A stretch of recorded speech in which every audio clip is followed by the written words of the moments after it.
जय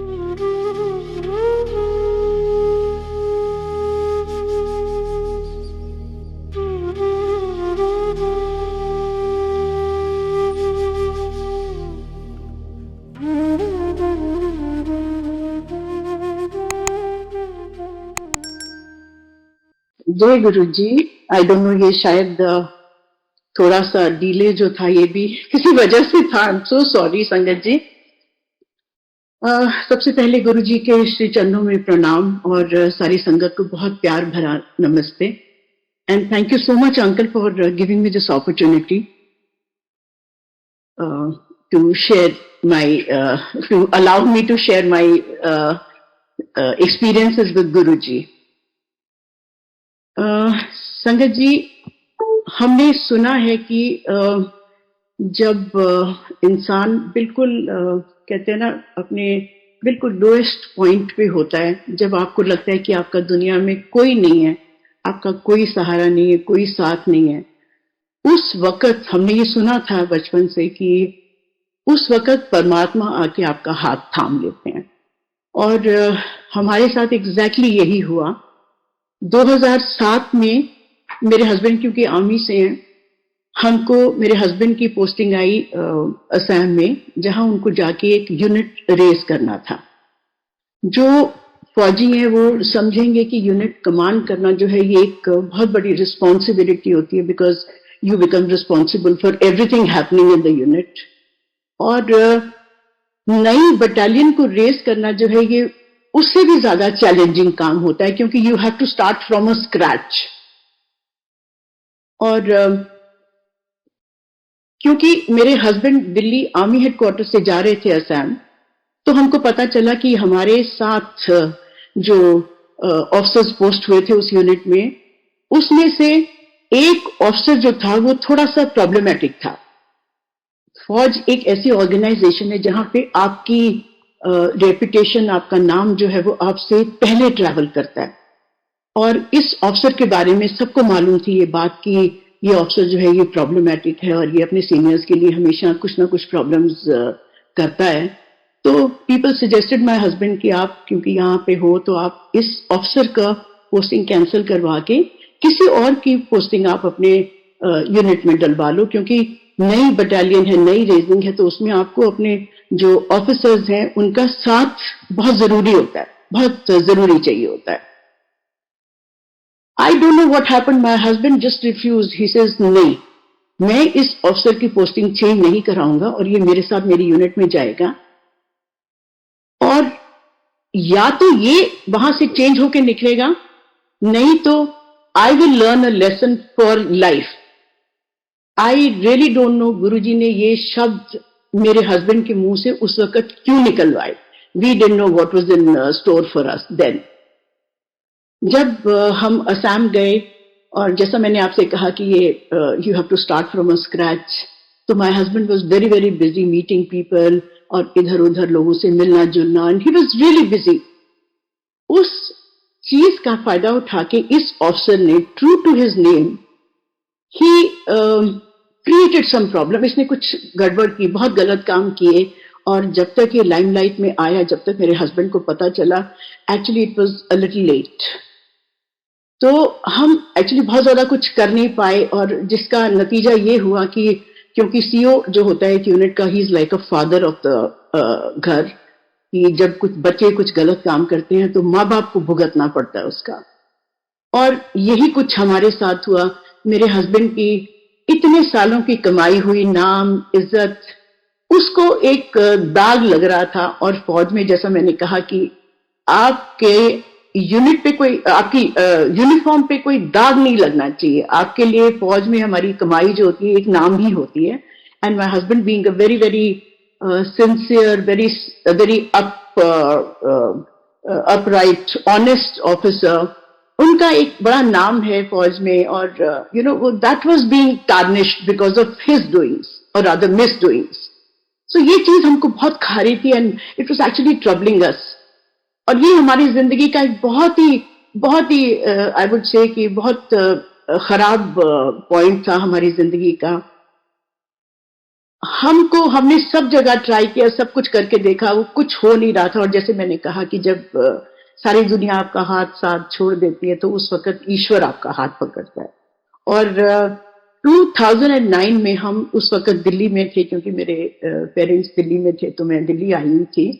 और हमको किसी के थ्रू पता चला कि ऐसे एक गुरुजी का आश्रम है दिल्ली में, भाटी माइंस में। हमको उन्होंने कुछ बहुत ज्यादा नहीं बताया, हमको सिर्फ दो चीजें पता चली मंदिर के बारे में। एक तो ये कि वहां पे कुछ प्रसाद जो है वो थोड़ा अनयूजुअल होता है, समोसा, ब्रेड पकौड़ा, चाय, जो किसी बाकी मंदिरों में प्रसाद नहीं होता। और दूसरा ये कि अमूमन जो शिवलिंग है वो मंदिर के अंदर होता है, और इस मंदिर में शिवलिंग जो है वो बहुत बड़ा है और मंदिर के ऊपर है। और वो शिवलिंग बिना किसी सपोर्ट के इतना हैवी स्ट्रक्चर कैसे खड़ा है, बेसिकली हम ये देखने गए थे, क्योंकि मेरी बेटी उस वक्त आर्किटेक्चर की स्टूडेंट थी, तो शी गॉट रियली इंट्रीग्ड कि देखें जाके ये स्ट्रक्चर खड़ा कैसे है। संगत जी, मैं, मेरे हस्बैंड, मेरी बेटी और मेरे ब्रदर, हम चारों जने मंदिर पहुंचे। और जो पहला कदम हमने मंदिर में रखा है, हमको बहुत ज्यादा समझ नहीं थी और बहुत ज्यादा कुछ पता भी नहीं था, लेकिन एक ऐसी फीलिंग जरूर आई कि जो आपकी कॉलिंग होती है, जैसे कोई जगह आपको बुलाती है ना, ये शायद वो जगह थी। एक ऐसी फीलिंग हम सबको आई, सिर्फ मुझे नहीं, हम चारों को ये फीलिंग आई। और जैसा हम जानते हैं कि 2009 में ना तो इतनी संगत होती थी और ना ही कोई लाइंस, ना ही कोई सेवादार से आपको गाइड करने के लिए, पता हमको कुछ था नहीं। हमने ना तो समाधि पे मत्था टेका और जाके सीधा प्रसाद की लाइन में लग गए। उन दिनों प्रसाद मेन हॉल से पहले जो लेफ्ट साइड में एक छोटा सा स्ट्रक्चर है वहां मिला करता था। लाइन में थे, सबसे आगे मेरे हस्बैंड थे। उस दिन प्रसाद हमको मिला, एक ब्रेड पकौड़ा, एक लड्डू था और एक चाय प्रसाद। तो we were really nice that my husband took out his wallet to pay for the prasad. मतलब हमारा इंट्रोडक्शन गुरुजी के दरबार में ऐसे हुआ। और जैसे ही अंकल ने अपना वॉलेट निकाला, वो जो सामने सचिन अंकल थे, मुझे याद है, उन्होंने एकदम से हाथ जोड़ दिया और कहा, अंकल प्लीज, यहाँ ये सब नहीं चलता, आप प्लीज प्रसाद खाइए। हम कहीं से घूम फिर के गए थे, तो अंकल को शायद भूख भी लग रही थी, तो अंकल ने बोला, फिर अंकल मैं एक ब्रेड पकौड़ा और लूंगा। अंकल ने फिर हंस के हाथ जोड़ के बोला, अंकल आप एक नहीं, आप 2 बार ही आइए, लेकिन इसको पूरा खत्म कीजिए और उसके बाद लाइन में लग के दोबारा से आप आइए। अंकल ने वो ही किया, जाके दोबारा लगे और फिर से प्रसाद दिया, क्योंकि ब्रेड पकौड़ा का साइज बहुत बड़ा था। उस वक्त अंकल से वो पूरा ब्रेड पकौड़ा खाया नहीं गया। उन्होंने ही हैड अबाउट 3/4 या शायद उससे भी थोड़ा ज्यादा खाया, और एक छोटा सा टुकड़ा जो उनसे खाया नहीं गया, he didn't realize, actually we did not know anything. उन्होंने वो प्रसाद का वो छोटा सा टुकड़ा एक जो कटोरा था उसके साथ ही उन्होंने डस्टबिन में फेंक दिया। संगत जी, हमको बिल्कुल पता नहीं था कि प्रसाद गुरुजी का क्या होता है और वो क्या करता है। ये बात हमको बहुत बाद में समझ में आई कि गुरुजी का जो प्रसाद है उसका एक एक कण हमारे ना तो इंटरनल, ना एक्सटर्नल, ना सोशल, कोई भी जितने भी जो हमारे आसपास नेगेटिविटी होती है उन सबको वो दूर करता है, ट्रीट करता है। It is a medicine for us basically. उसके बाद हम मेन हॉल के अंदर चले गए। जब अंदर जाके बैठे हैं तो बड़ा अच्छा लगा, बहुत साफ सुथरा, बहुत साफ सफाई, बहुत शांति। It was very unlike any other mandir that we had been to. और मुझे जो एक चीज उस वक्त नहीं समझ में आई वो ये था कि जितनी भी संगत अंदर आ रही थी, जितने भी लोग अंदर आ रहे थे, वो शिव जी की मूर्ति को तो बाद में मत्था टेकते थे, पहले जो खाली कुर्सी है उसको मत्था टेक रहे थे। आई एम सॉरी संगत जी, मैं ये बात बोल रही हूँ क्योंकि मुझे उस वक्त जो लगा ये मैं वो बता दी। हम भी जाके बैठ गए चुपचाप। थोड़ी देर के बाद मंत्र जाप शुरू हुआ। हमने देखा मंत्र जाप में सब लोग बड़े मेडिटेशन में बैठ गए, चुपचाप मंत्र जाप हुआ। उसके बाद हम भी सबके साथ बाहर आ गए। मेरी जिज्ञासा बड़ी, मैंने आके, एक अंकल आंटी थे, एक बड़ी पुरानी संगत है गुरुजी की, आई am sorry I am forgetting his name, their name डारा। मैंने उन आंटी को पूछा, मैंने कहा आंटी ये गुरुजी कौन है और इनसे कब मिल सकते हैं। मुझे लगा कि शायद गुरुजी के वो जो अंदर लगा हुआ है सिंहासन, उस पर गुरुजी कभी आते हैं और बैठते हैं और मिलते हैं। उस आंटी ने जैसे ही मुझे सुना, उन्होंने एकदम से, उनको समझ में आ गया कि हम पहली दफा आए हैं मंदिर में and we do not know anything about Guruji. तो आंटी ने एकदम से बोला कि aunty, for me Guruji is my Waheguru, my रब।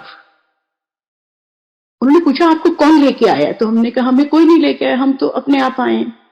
तो एकदम से उनकी आंखों में चमक आ गई और उन्होंने एकदम मुस्कुराकर बोला, she says this was your calling, आपको गुरुजी ने बुलाया है। अगर आप अपने आप आए हो तो आपको गुरुजी ने बुलाया है।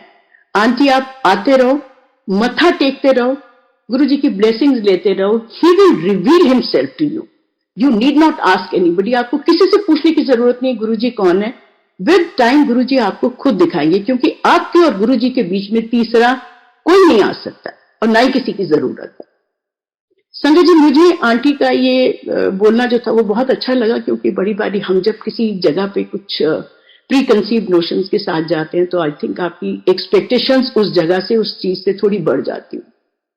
फिर उसके बाद आंटी ने हमसे अपनी कुछ सत्संग सुनाई अपनी बेटी की, और फिर जब हमने उनको बताया कि हम फौजी हैं तो आंटी बड़ी खुश हुई एंड शी सेड कि गुरुजी फौजियों को बहुत प्यार करते थे, करते हैं आज भी रादर।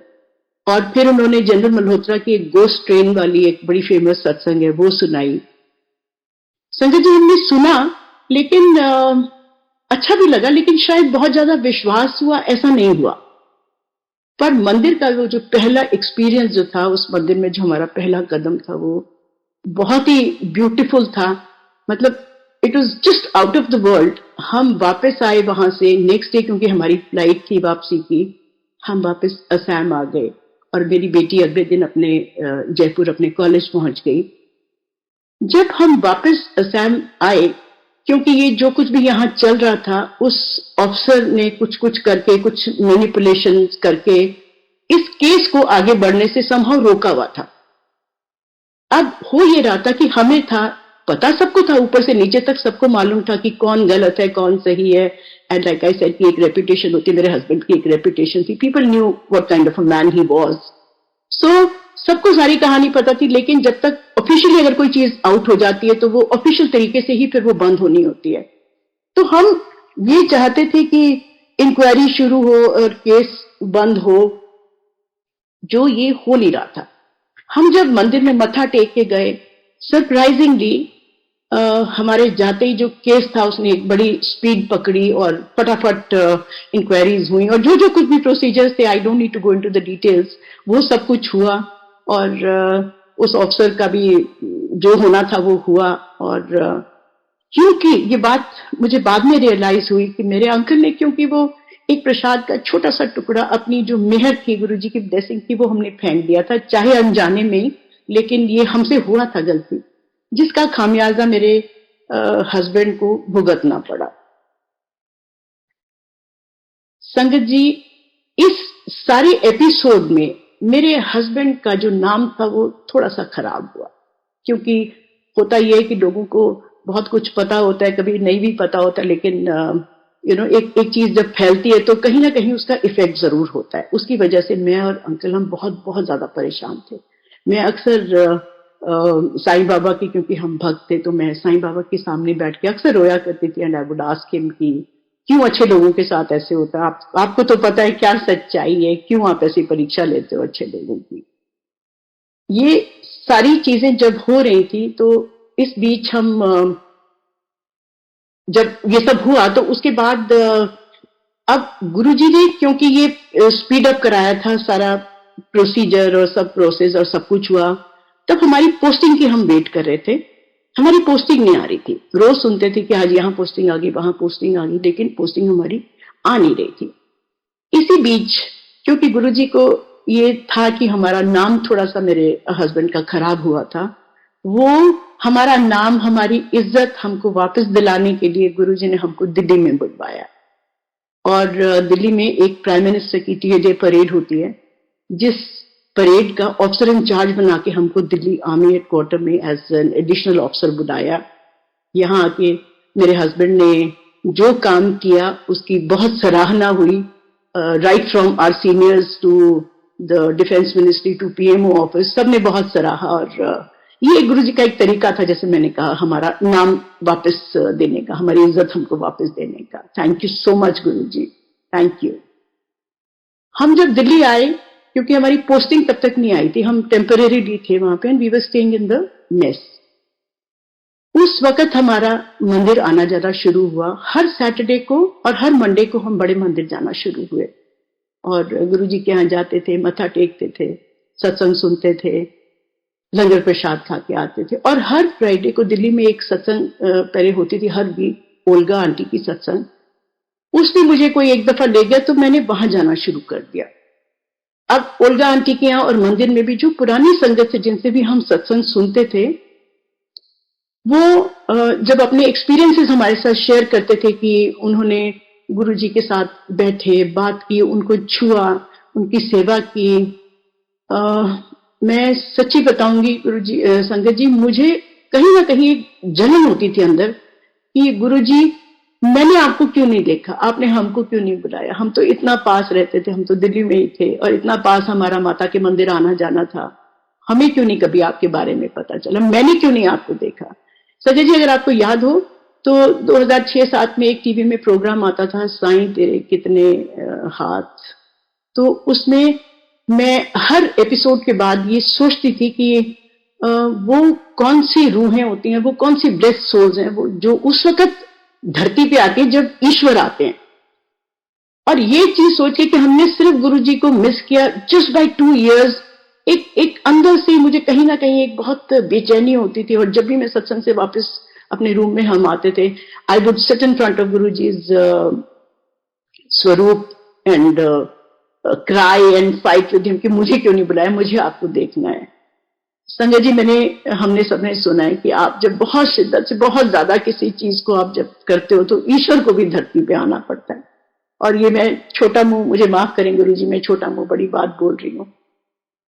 हमारी, जैसे मैंने कहा, कोई हमारी पोस्टिंग नहीं आ रही थी तो वी वर ऑब्वियसली थोड़ा सा डिस्टर्ब तो थे हम। एंड जैसे मैंने कहा, मुझे बड़ा था, मैं उल्गा को भी बोलती थी कि मुझे अपने घर में सत्संग करना है, मुझे भी गुरु जी को बुलाना है। तो उल्गा मुझे हमेशा बोलती थी कि अभी मत बुलाओ, जब आपको घर मिल जाएगा तब आप सत्संग करना, आप मेस में मत करो सत्संग। तो मुझे एक था कि मुझे गुरु जी को बुलाना है अपने घर में। तो मैंने अंकल को बोला, 22 मार्च 2011, मुझे अभी भी डेट बहुत अच्छे से याद है, वॉज द फर्स्ट डे जब हमने अपने मेस में सत्संग किया था। सत्संग से एक दिन पहले 21 तारीख को my husband came back from office और उनकी शक्ल देख के मुझे लगा कि my husband is a very simple soul, तो उनके जो कुछ भी होता है वो शक्ल पे एक्सप्रेशन से मुझे पता चल जाता है that something was bothering him, something कुछ हुआ था ऑफिस में, किसी ने कुछ कहा। कई बार लोग कुछ बोल जाते हैं विदाउट रियलाइजिंग कि आप किसी को कैसे हर्ट कर रहे हो, तो ऐसा कुछ मुझे लगा कि हुआ है। So I told him, I said, थोड़ा सबको कल सत्संग के लिए कुछ लेना है तो कैंटीन चलते हैं, वहां से सामान लेके आते हैं। माय हस्बैंड सेड, नहीं मुझे कहीं नहीं जाना, मुझे थोड़ी देर सोना है, तुम जाओ, तुम अकेले जाओ। संजय जी, मैंने कार उठाई, 3:30 बजे का टाइम था। मेरे दिमाग में अभी भी ये चल रहा था कि किसने कुछ कहा होगा अंकल को, क्या बोला होगा, गुस्सा था, कुछ बाहर की गर्मी थी, 3:30 बजे, मार्च का महीना, कितनी गर्मी थी। मैं कैंटीन आई हूँ, अपना एक दो छोटा मोटा जो सामान लेना था वो लेके मैं बाहर निकल रही हूँ। I was still inside the canteen. आप में से जितने लोगों ने अगर कभी दिल्ली का स्टेशन कैंटीन देखा है तो अंदर उसके पहले कुछ कुछ जगह पे लोहे के बेंचेस लगे हुए थे। When I was coming out, क्योंकि दिमाग में भी गर्मी थी, तो मेरे को कान में एक छोटी सी एक जैसे विस्पर होती है ना, ऐसे सुनाई दी, तिये गल सुन। I just avoided, I just ignored कि मन यहाँ पे कैंटीन में मुझे कौन तिये बुलाएगा ना। सो थोड़ी देर के बाद फिर मेरे दूसरे कान में एक बहुत ही सॉफ्ट विस्पर, तिये गल सुन, विच आई कुड नॉट अवॉइड। मैंने एकदम से अपनी शक्ल घुमाई, एक सामने एक बेंच के ऊपर एक कोई 80s में होंगे, एक बुजुर्ग सिख जेंटलमैन बैठे हुए थे। उन्होंने सिर पे एक नारंगी रंग का, मुझे याद है, एक पटका पहना हुआ था और थोड़े क्रम्पल से वाइट कुर्ता पजामा पहना हुआ था। बड़ी बड़ी ऐसे पेनिट्रेटिंग आंखें और लंबी फ्लोई दाढ़ी उनकी सफेद, और ऐसे उन्होंने ऐसे 2 उंगलियों से ऐसे इशारा मेरी तरफ करके ना कि भाई मतलब हाँ मैं तुझे ही बुला रहा हूँ टाइप्स ना। मैंने ऐसे देखा, मैंने ऐसे सिर झुकाया और मैं उनके पास गई, मैंने उनको बोला हाँ जी बाबा जी। तो ही सेज बहुत ही सॉफ्ट आवाज में, बहुत ही सॉफ्ट आवाज, ही सेज ਧੀਏ बुरा ना मनाई, मैं तेनू बुलाया, मैनू गेट टिकट छड़ देंगी, बिल्कुल in chest Punjabi he said. तो मैंने कहा हाँ जी। मैंने उनको ऐसे अपना हाथ आगे किया उनको उठाने के लिए। देन आई रियलाइज कि शायद अपने आप वो उठ नहीं पा रहे थे। एक हाथ में उनके वॉकिंग स्टिक थी और एक हाथ में उन्होंने मेरा हाथ पकड़ के ऐसे बड़ी मुश्किल से खड़े हुए, और हम कोई 25-30 या शायद से थोड़े ज्यादा कदम चले होंगे, हौली हौली बिल्कुल धीरे धीरे चल रहे थे वो। विद एवरी स्टेप संगत जी ही वाज सेइंग वाहिगुरु तेरे नाल है, वाहिगुरु तेरा भला करेगा, वाहिगुरु तेरे नाल है, वाहिगुरु तेरा भला करेगा। और उनकी ये आवाज, एक एक शब्द जो वो बोल रहे थे वो मेरे कानों से मेरा सीधा दिल में उतर रहे थे।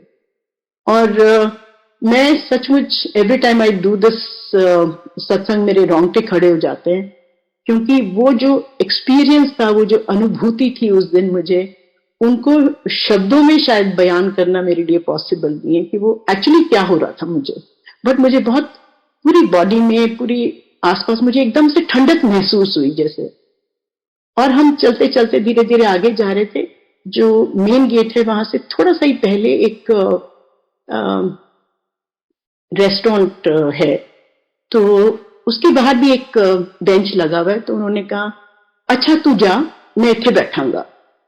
देन ही आस्क्ड मी कि अभी कैंटीन बंद होने में थोड़ी देर है। मैंने कहा हाँ जी, आई टोल्ड हिम थोड़ा टाइम था।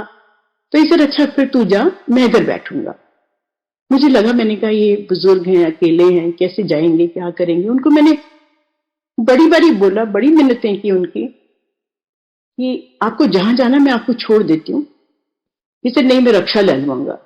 और मुझे पता था कि रिक्शा स्टैंड भी कोई बहुत आसपास नहीं है, तो मैंने उनको इतना भी बोला, मैंने कहा मैं बाबा जी आपको रिक्शा स्टैंड पे छोड़ देती हूँ। इसे नहीं, तू जा। फिर मुझे लगा, मैंने कहा भी बुजुर्ग थोड़ी देर बैठेंगे धूप में यहाँ पे गर्मी में, तो मैंने उनको पूछा आप पानी पियेंगे? हाँ पिला दे। मैं अंदर गई, एक ठंडी पानी की बोतल लेके आई, उनको एक गिलास में मैंने पिलाया पानी। पानी पिया। उसके बाद मैंने उनसे और पूछा और पानी लेंगे? तो ही सेड हाँ। उन्होंने आधा गिलास पानी का और पिया। अब जब 1.5 गिलास उन्होंने पानी पी लिया ना, तो उन्होंने वो जो गिलास था उसको बॉटल के ऊपर ही ऐसे उल्टा करके और मुझे मुझे बोला कि तू जा अभी। मैंने फिर उनको बोला, मैंने कहा जी आपको जहां जाना मैं आपको छोड़ दूंगी। Actually I was feeling sorry for him कि बुजुर्ग कैसे जाएंगे। उन्होंने फाइनली एक बॉटल जो थी वो मेरे हाथ में रख के and he said it in a very firm tone कि हुन तू जा। मतलब उसके बाद मैं वहां पे खड़ी ही नहीं रह पाई। मैं बाहर आई, बॉटल लेके मैंने गाड़ी में बैठी हूं और सीधा अपने रूम में आ गई। कार से उतरने से पहले मैंने उस बॉटल से थोड़ा सा पानी पिया, और मेरी अकल पे शायद पर्दा डाला हुआ था गुरुजी ने कि मैंने वो बाकी सारा पानी जो था वो हमारे रूम के बाहर एक पेड़ था उसमें डाल दिया, विदाउट थिंकिंग कि मैं अपने अंकल को दे सकती थी, हस्बैंड को दे सकती थी। नहीं ध्यान आया मुझे, और खाली बॉटल और ग्लास बाहर ही फेंक के मैं अंदर आ गई। मैं जैसे ही कमरे में एंटर की, my husband was awake, he was sitting, he said what happened? You're looking so dazed. Then I told him, I said, this is what happened with me in the canteen. उनके मुंह से छूटते ही निकला, he says ये गुरुजी Saint था कोई। तू सारा दिन रोती रहती है, बोलती रहती है कि तूने गुरुजी को देखना है, तूने गुरुजी को छूना है, उनकी सेवा करनी है। ये तेरे दिल में बहुत दिनों से तड़प थी जो ये गुरुजी ने आज पूरी की है तेरी। फिर मुझे ध्यान आया कि कैंटीन जो है, फौजी कैंटीन, वो ऐसी कोई जगह नहीं है जहां पे कोई भी बिना आई कार्ड के पहली बात तो आ सकता है। And this is not a place जहां पे कोई घूमते फिरते आ जाएगा। ये कोई पार्क भी नहीं है। ना ही उनके साथ कोई था, ना ही उनके पास कोई सामान था। वो बुजुर्ग वहां कहां से आए, कैसे आए, और कौन था उनके साथ, ये सिर्फ गुरुजी जानते हैं। और मुझे उस दिन बहुत मतलब बहुत ऐसे डीपली आई फेल्ट कि शायद वो गुरुजी थे जिन्होंने मुझे मेरी इच्छा पूरी की जो मैं चाहती थी दिल से। नेक्स्ट डे हमारा सत्संग हुआ जो हमने करना था, बहुत अच्छा सत्संग है, बहुत बहुत अच्छा सत्संग था। इनफैक्ट किसी एक पुरानी आंटी ने बोला भी कि उनको ऐसे महसूस हुआ जैसे गुरुजी अपने सिंहासन पे विराजमान है। सो ये गुरुजी की बहुत बड़ी मेहर थी। और हमने जो वो दिया जलाया था संगत जी, क्योंकि वो दूसरी जगह था, हमारे रूम तक हम वो दिया उठा के भी लाए कार में। वो दिया अगले दिन तक, मतलब पूरे 24 घंटे बिना और घी डाले वो जलता रहा है। थैंक यू गुरुजी। ये छोटी छोटी ब्लेसिंग्स जो होती है ये हमारे लिए बहुत बड़ी ब्लेसिंग्स है। थैंक यू सो मच गुरुजी। गुरुजी ने वैसे तो बहुत मेहर की है, बहुत ज्यादा। और अगर मैं ये कहूं कि गुरुजी ने हमको हमारी सोच से या हमारी हैसियत से बढ़ चढ़ के दिया तो ये गलत नहीं होगा। ये गुरुजी की बहुत बहुत बहुत मेहर है। और तहे दिल से शुक्राना गुरुजी का, हर वक्त शुक्राना। जितना शुक्राना करें उतना कम है। संगत जी, बहुत सारे सत्संग हैं, लेकिन मुझे लगता है मेरी जिंदगी का जो एक सबसे बड़ा जो सत्संग है, जो एक्चुअली क्रक्स है सारी चीजों का, वो ये है कि मैं हमेशा अक्सर ये सोचती हूँ कि हम क्यों आए, क्या काम है हमारा, हमारी जिंदगी का एम क्या है, क्या होना चाहिए। एक पुरानी संगत तो जरूर जानती होंगी, कर्नल तुर अंकल हैं चंडीगढ़ के, गुरुजी की बहुत प्यारी संगत है। वो दिल्ली में कभी कभी आते थे, तो मतलब वो जैसे एक रात के लिए आए तो he would stay in our mess, और वहां से गुरुजी का मंदिर अटेंड किया और नेक्स्ट डे वापस चले जाते थे। और उन्होंने एक दिन मुझे दोपहर को लंच टाइम पे उनका एक फोन आता है मेरे फोन पे, एंड आई वाज सरप्राइज क्योंकि मुझे नहीं वो फोन करते थे कभी भी। तो मैंने जैसे ही फोन उठाया, he says ma'am I just wanted to share something with you. मुझे गुरुजी ने एक बारी ये बात बोली थी कि अंकल, तीन चीजा का संगम जिहड़ा है ना, वो बड़ी मुश्किल नाल मिलता है, बड़े कर्मा नाल मिलता है। तीन चीजें, एक तो ये इंसानी जन्म, ये इंसानी जामा जो है। दूसरा, आपको इस जीवन का अर्थ समझ में आना कि आपने करना क्या है बेसिकली। तीसरा, आपके पास ये शरीर भी है, आपको वो ईश्वर प्राप्ति की प्यास भी है, लेकिन आपको कोई गाइड करने वाला नहीं है। तो आपको वो सदगुरु की प्राप्ति होना। तेरे को ये तीनों चीजा ने, मेक यूज ऑफ इट। और ये बोल के अंकल ने फोन बंद कर दिया। अब आप ये सोचिए संगत जी, मैं जो चीज सोच रही थी, जो कुछ भी मैं सोच रही थी, उसका गुरुजी ने इस सत्संग के थ्रू मुझे इतना ब्यूटीफुल जवाब दिया। और अंकल जो कर्नल तूर मुझे कभी भी फोन नहीं करते थे, वो कभी उनका आना होता था तो वो हमेशा अंकल को फोन करते थे। जैसा मैंने कहा, क्यों उन्होंने मुझे फोन किया और सिर्फ यही बात उन्होंने मुझे क्यों सुनाई, ये गुरुजी का मैसेज था मेरे लिए, जो मैं ढूंढ रही थी, जिसका आंसर मैं मांग रही थी। सॉरी संगत जी, मैं आपको एक बात बताना भूल गई। जिस दिन हमारे यहाँ सत्संग हुआ था 22 मार्च को, उसके 3 दिन के बाद ही हमारी पोस्टिंग आ गई थी। I am sorry, I forgot to tell you this. और पोस्टिंग भी हमारी ऐसी आई कि गुरुजी का जहां दरबार है, बड़े मंदिर, उससे 2 किलोमीटर आगे ही एक यूनिट है हमारी ETF। वहां पे अंकल को वो यूनिट कमांड करने का अवसर गुरुजी ने दिया।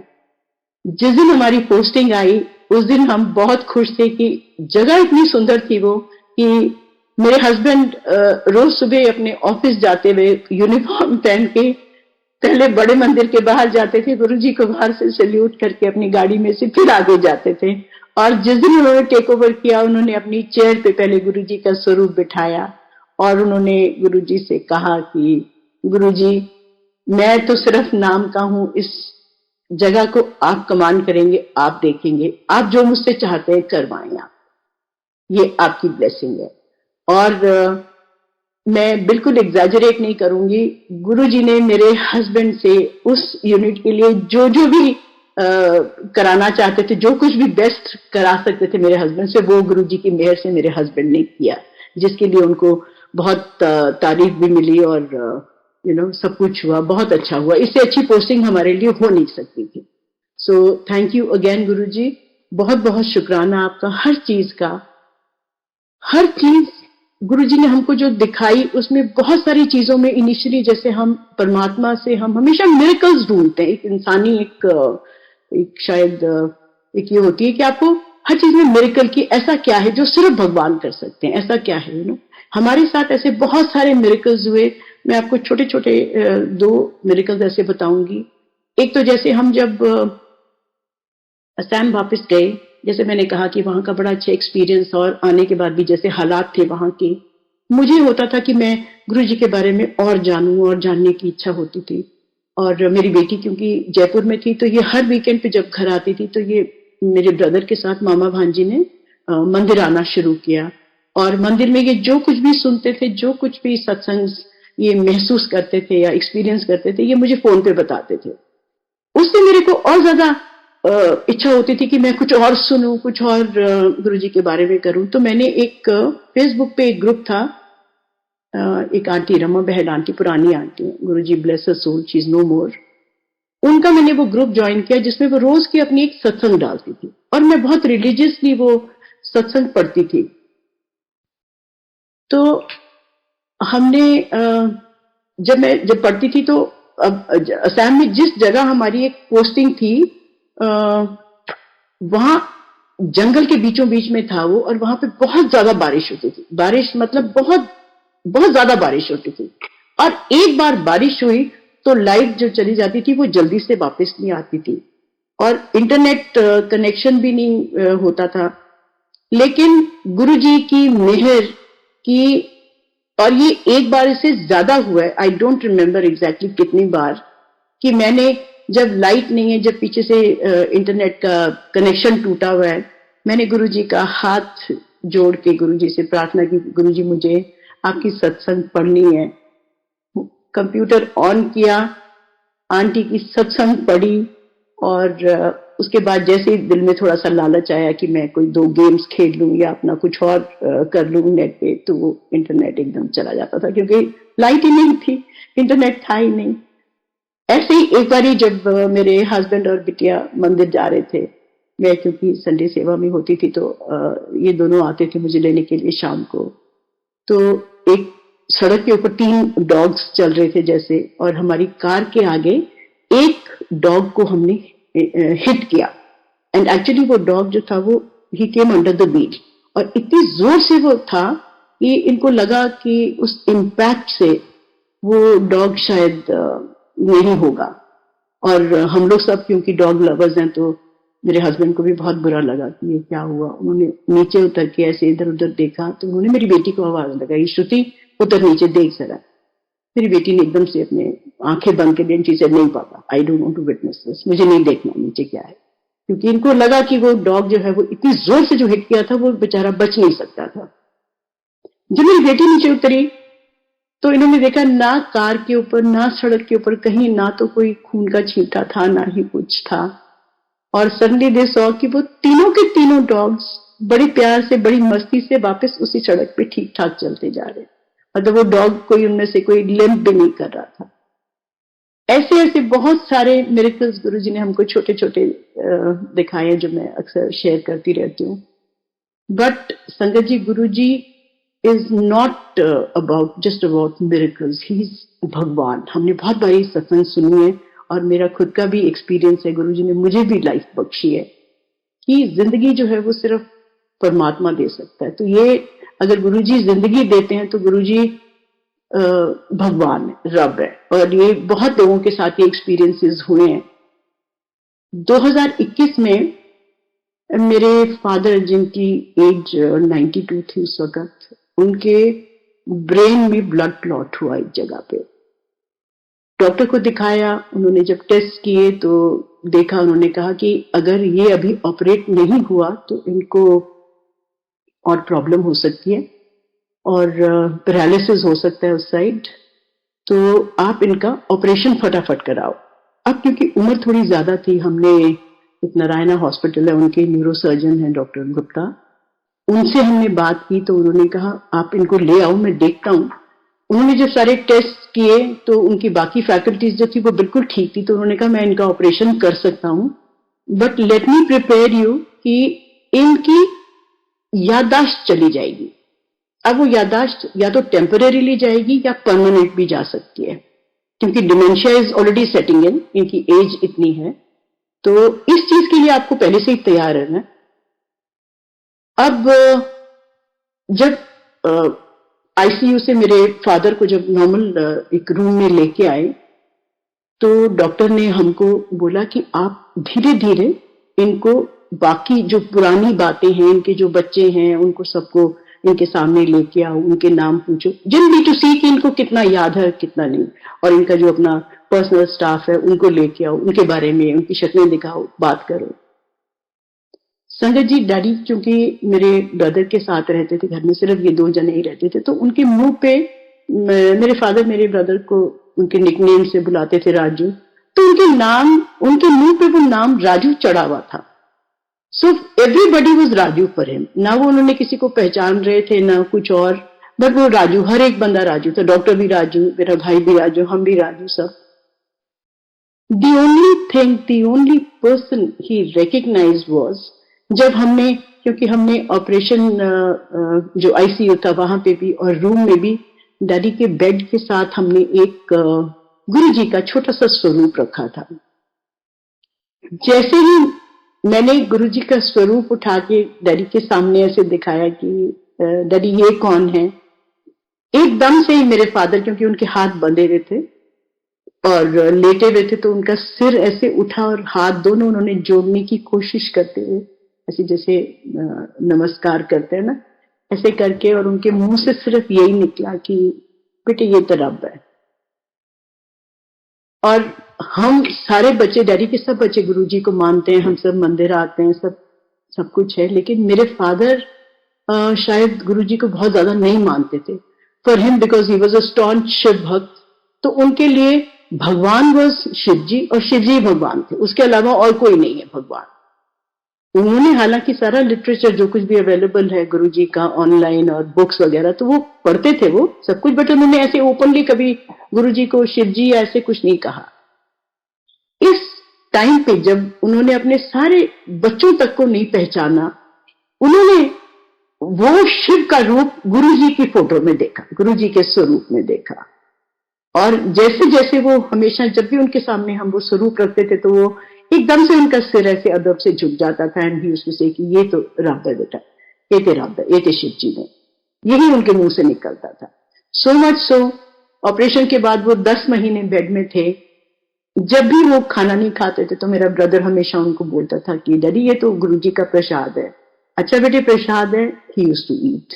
जब भी कुछ देते थे पीने के लिए, तब वो मना अगर कभी उन्होंने किया तो वो यही बोलता था ब्रदर कि डैडी ये गुरुजी ने आपके लिए भेजा, ये गुरुजी का प्रसाद है। तो he would drink it as Guruji's प्रसाद।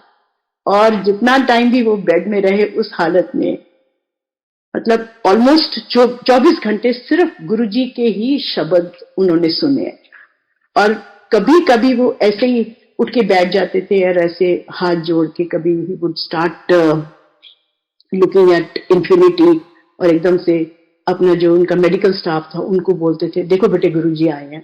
तो वो लड़के बेचारे, उनको ना तो कुछ दिखता था ना समझ में आता था, तो वो he would often ask him कि कहाँ है जी, हमें तो कुछ नजर नहीं आ रहा बाबूजी। तो उनको डांट देते थे कि तुम्हें गुरुजी नहीं नजर आ रहे हैं। गुरुजी जाने हुए क्या देखते थे, उनको क्या गुरुजी दिखाते थे।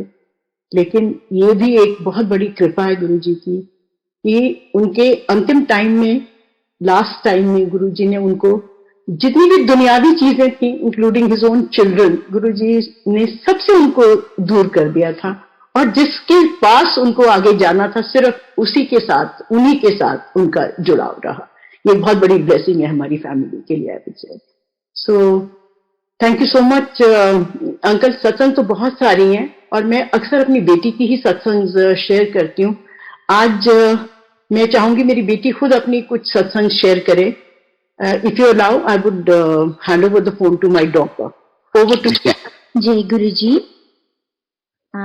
Thank you so much to this platform to give me एक opportunity अपने गुरुजी की कुछ उनने जो मुझ पे ब्लेसिंग्स की हैं, जो मेहर की हैं, वो आप सबके साथ शेयर करने के लिए। ये करने से मुझे बहुत डर लगता है, 2 रीज़न से।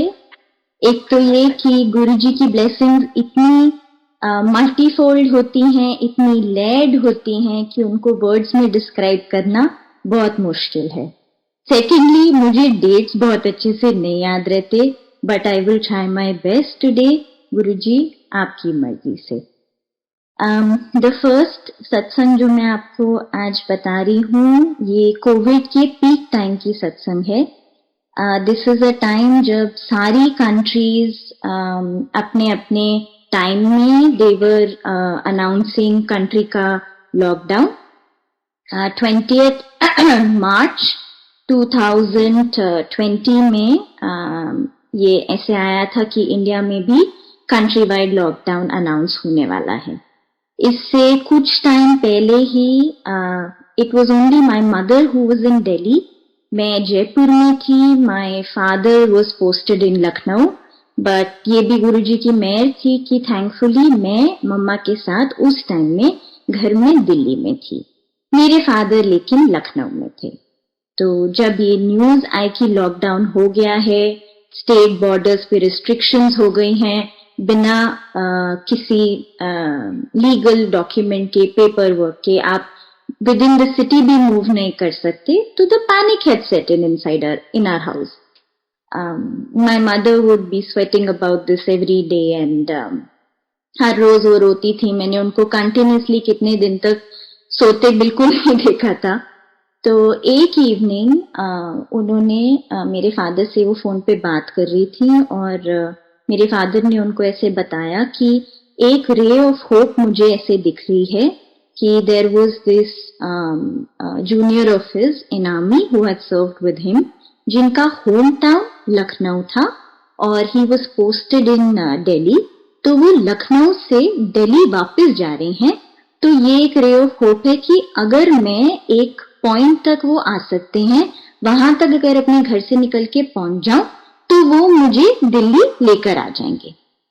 पर उन्होंने मेरी मदर को ये भी बताया कि मैंने उनसे ये रिक्वेस्ट की थी कि अगर मुझे रिटन में एक डॉक्यूमेंट मिल जाए कि मेरे पास ये एक मैं ट्रैवल कर सकूं, अगर वो मिल जाए तो थोड़ा ट्रिप सिक्योर हो जाता और आना मतलब हमें भी श्योरिटी हो जाती कि वो घर आ जाएंगे। बट नहीं मिला उनको वो डॉक्यूमेंट। तो उन्होंने मेरी मदर से इतना पूछा कि आप you think about it and let me know, should I take this decision, should I come और should I not come. My mother said give me a few minutes to collect my thoughts, मैं थोड़ी देर में आपको phone करती हूँ। मेरी mother ने एक बहुत प्यारी, बहुत पुरानी एक संगत है, she is a very dear friend of my mother. She just picked up the phone, उन्हें आंटी को फोन किया and she was just using her as a sound board. उन्हें उनको पूरी बात बताई और बोला कि रिस्क बहुत बड़ा है, but I want to see my husband घर में, मुझे बहुत टेंशन होती है, अभी पता ही नहीं है कितने टाइम का लॉकडाउन है, कैसी रिस्ट्रिक्शन है, कोविड क्या है, कुछ नहीं पता है, मैं क्या करूं। That aunty very beautifully only said कि आप गुरुजी से पूछो और कुछ मत सोचो। ये बोल के उनने जय गुरुजी फोन रख दिया। My mother while she was having this conversation, हमारे घर में गुरुजी का एक मंदिर है, मैं वहां पे बैठी थी और जब मम्मा ने बोला कि गुरुजी बताएंगे तो मैंने आई वांट टू से कि ये आई वुडंट से गलत काम है, बट शायद ठीक काम भी नहीं है, पर मैंने लाइफ में ये 3 बार किया है। This was the second time I did that. मैंने 2 चिट्स ली, एक पे लिखा यस, एक पे लिखा नो, दोनों को फोल्ड किया और गुरुजी के चरण की जहाँ पे फोटोग्राफ है उसके सामने दोनों चिट रखी और मैं वहां पे ऐसे नीचे चौकड़ी मार के बैठ गई और गुरुजी से एक पूरी इक्वेशन ऐसे वर्कआउट करनी शुरू की कि गुरुजी ये 2 चिट मैं यहाँ रख रही हूँ, टाइम ऐसा है कि मुझे सिर्फ आप बता सकते हो कि क्या करूं क्या ना करूं। I am very sorry for doing this Guruji, लेकिन मेरे पास कोई और ऑप्शन नहीं है and there is panic everywhere. I am saying this and I also was telling Guruji कि देखो गुरुजी, एक पे यस लिखा है, एक पे नो लिखा है, दोनों चिट में रख रही हूँ और मैं आंख बंद करके एक चिट उठाऊंगी, उस चिट में जो भी लिखा होएगा वो मैं आपका आंसर मान के आगे course of action will take. तो प्लीज प्लीज आप हेल्प अस। ये मैं before I could complete this entire sentence एक चिट मुझ पे गिरी। I picked up that chit, बिना सोचे विदाउट रियलाइजिंग कि क्या हुआ था मैंने वापस ऊपर चिट रखी और फिर शुरू हो गई वो पूरा सेंटेंस कि गुरुजी देखो 2 चिट्स हैं, एक पे यस लिखा है, एक पे नो लिखा है। मैं फिर इससे पहले ये सेंटेंस कंप्लीट करती, एक चिट मुझ पे गिरी। Then I started crying. I realize कि मैं कौन हूँ गुरुजी को कुछ भी बताने वाली। गुरुजी आपे मुझे एक मैसेज दे रहे थे जो चिट मेरे पे सेकेंड टाइम गिर रही थी। I opened that sheet and that said yes. Again, I am very sorry Guruji for doing this. लेकिन I had no other way to sort out that situation, or I did not know how to work my way forward. I came to my mother and I told her that this is what has happened. Chit पे yes लिखा है. Please tell Baba, Guruji का नाम लेके घर से बाहर निकल जाए. He'll figure out a way to come. My mother didn't even think for a second. She called up my father and she said, आप आ जाओ।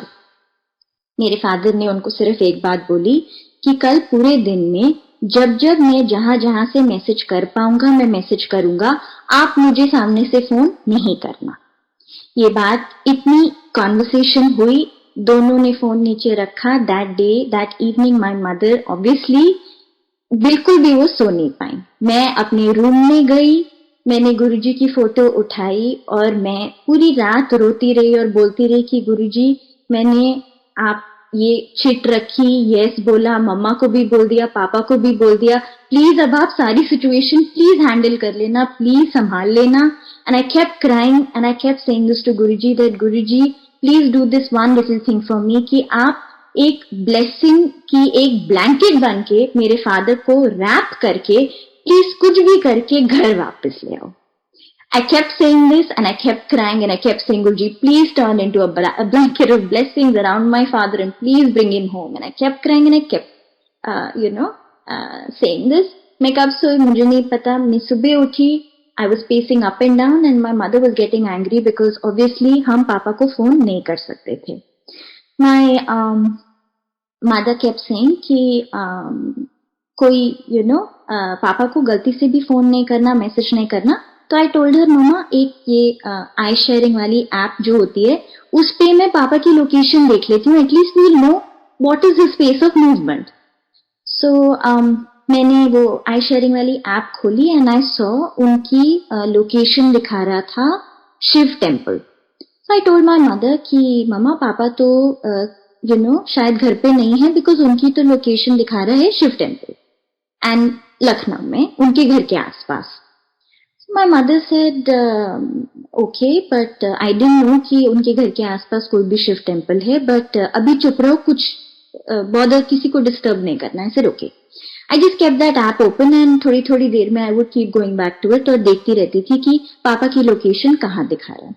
In the meantime पापा का मेरी मदर को मैसेज आ गया कि मैं गाड़ी में बैठ गया हूँ अंकल के साथ and I am coming 5 hours में, hopefully Guruji willing I will see you।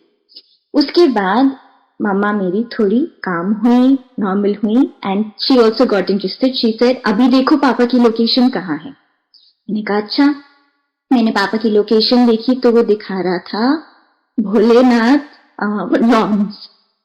उसके बाद संगत जी मेरे फोन में I have screenshots till date on my phone the entire next 5 hours. Every time I went back to the app to see कि मेरे father की location क्या है, वो गुरुजी शिवजी के नाम के जितने भी नॉमेनक्लेचर्स हैं सारे के सारे नॉमेनक्लेचर्स मुझे उस दिन गुरुजी ने याद दिला दिए।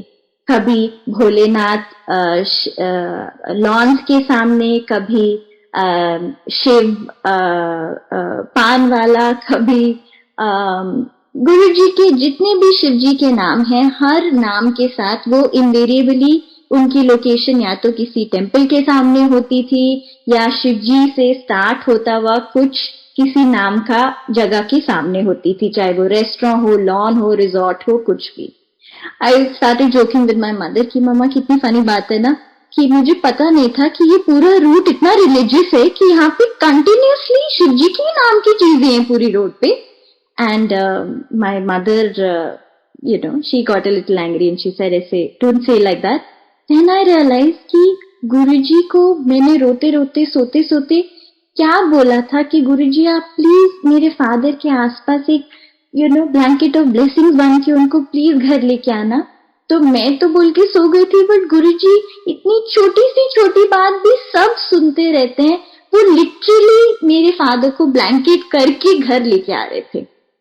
जब वो दिल्ली कैंट पहुंचे तो this is my short coming कि एक पॉइंट ऐसे आता है आपकी ब्लेसिंग में जब आप सोचते हो कि अभी मैं अपनी लॉजिक लगाऊंगी, अपना मैथ लगाऊंगी. तो जब वो दिल्ली कैंट पहुंचे और मेरे फादर ने मेरी मदद को मैसेज भी भेज दिया कि I reach Delhi cantt. Delhi cantt से हमारा घर सेक्टर 50 गुड़गांव पहुंचने में 40 मिनट्स लगते हैं. उन्होंने बोला 40 मिनट्स में नाउ आई बी होम. जब ये मैसेज आया तो मेरे दिमाग ने लॉजिक ढूंढना शुरू किया. तो I thought to myself कि लखनऊ से यहाँ तक का तो मैंने कभी भी गूगल मैप पे देखा नहीं है, शायद ये बहुत ही रिलीजियस रूट है, लेकिन दिल्ली कैंट से लेकर मेरे घर तक का रूट तो मुझे बहुत अच्छे से पता है. इसके बीच में तो कोई मंदिर नहीं आता, तो अब मुझे गुरुजी क्या दिखाएंगे. This is my short sightedness, this is my shallow thinking कि मैं ऐसे सोची. तो मुझे गुरुजी ने उसका भी इतने प्यार से जवाब दिया. जब उन्होंने मुझे पहले दिखाया, जब वो दिल्ली कैंट में थे तो दिल्ली कैंट में एक हनुमान टेम्पल है. दिल्ली कैंट पे हनुमान टेम्पल पे मेरे फादर के फोन में उस ऐप में क्या हुआ मुझे नहीं पता, बट उनकी लोकेशन वहां पे फ्रीज हो गई. From there to the moment he came home, उन 40 मिनट्स तक मेरे स्क्रीन पे मेरे फादर की location was in front of Hanuman temple. तो उस टाइम में जहां मैंने अपना दिमाग लगा के सोचा था कि ये लोकेशन में तो कोई मंदिर नहीं आएगा, वहां पे भी गुरुजी ने ऐसा कुछ किया कि मुझे अपनी स्क्रीन पे कंटिन्यूअसली गुरुजी दिख रहे थे. जब वो घर आ गए, उनने घर आके बोला कि ये दिस इज ओनली गुरुजी. इतना सीमलेस ट्रांजिट कभी नहीं हुआ कि कहीं रास्ते में किसी ने हमको रोका नहीं, कोई पेपर नहीं मांगा. And this is when they were coming in a civil vehicle without any permit. In the evening uncle जो लेके आए थे उनने मेरी मदर को फोन करके ये बोला कि it's a very funny thing ma'am, पूरे रास्ते जब हम आ रहे थे on every check point, instead of people asking us for a permit, they literally were saluting us and letting us go as if वो हमारी वेट ही कर रहे थे आगे जाने की. My mother just laughed and she said that you don't know, वो आप में से किसी को सल्यूट नहीं कर रहे थे, वो एक्चुअली जो गुरुजी अंदर बैठे थे आपकी कार के उनको सल्यूट कर रहे थे. And it's only Guruji who can do something like this. Thank you so much, Guruji. Thank you so much. If there is time, I would like to do one more satsang, uncle. Yeah, ठीक, जरूर. Okay. This satsang is from the time when I had gone to do my masters. जब आप masters करने जाते हो तो आपको start date और एंड डेट कोर्स का पता होता है और उतने टाइम के लिए आप अपनी अकोमोडेशन बुक करते हो. I had gone to do my masters in London और 52 वीक्स के लिए मैंने अपनी अकोमोडेशन बुक की थी from start day of the course to end day of the course. उतने की ही पेमेंट की थी और उतने ही दिन का मेरे पास अकोमोडेशन था. जब कोर्स खत्म होता है उसके बाद मुझे नहीं पता था एक एग्जीबिशन होती है एंड आपकी सारी your degree is out, everything is out. उसके बाद एक you are invited for an exhibition which is not in that 52 weeks का पीरियड. सो जब मेरा कोर्स खत्म हुआ आई गॉट टू नो कि मुझे वो एग्जीबिशन के लिए I was asked to present my model which was 1.5 by 2 meter बड़ा. तो उस प्रोजेक्ट, उस एग्जीबिशन के लिए वो जो मॉडल बनाना था वो बनाने के लिए मैं कंटिन्यूअसली बैठी रहती थी और उस पे काम करती रहती थी.